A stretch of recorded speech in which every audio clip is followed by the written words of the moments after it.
angeke phela ngivuma ukuthi every day mina emlungu ngikupha something. Namuhla fanele ukuthi wena ungipha something namuhla ngifuna something nakuwe. Noma 5 rand nje. Phela ngingamula mina but every day ukuthi kufanele ukuthi ngikhiphe imali. Namuhla ukhiphe wena imali, ukhiphe into utonika mina namuhla.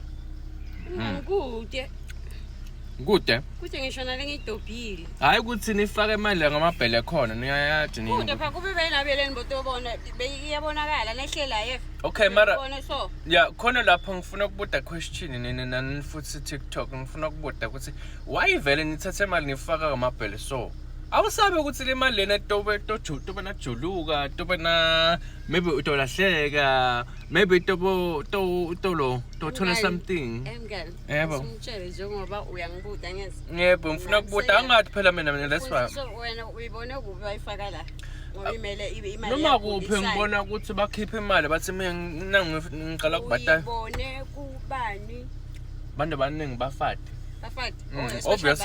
obvious madoda abanamabhele so angeke bakhona ukufihlela la abanamabhele lawo madoda ngaba kude ma support system emadoda yebo kude ma support system yeah okay angibasho sibafihla mngani mina ngiyifaka la ke yasabe imali yagulisana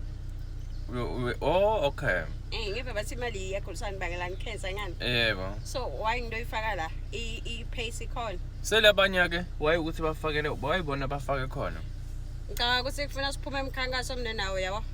okay so babude ukuthi why sidababuda ngiqala la kule complex okay sir ndo babambisa meeting namhlanje hamba mala ebhegedeni ndo babita bonke batshela sine meeting shayisa ngo3 bonke wonke umuntu losebenza la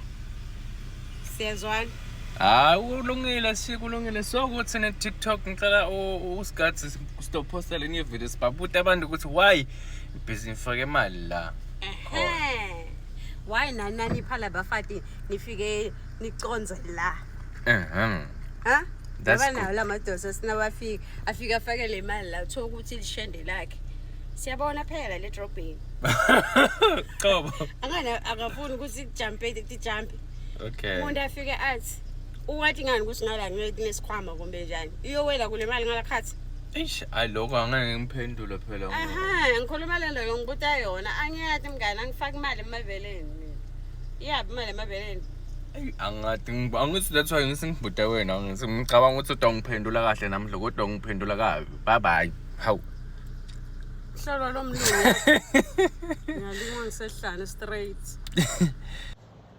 ngicela kusi usithe sikhulisa le YouTube page yethu so ngena ngala ngiseklishile ngiclicka khona on the YouTube link udongena khona bese uyangena ngale YouTube ngicela ni subscribe ni like ni comment ama video ethu sisithukuthi sitokhona ukukhulisa le page siyabonga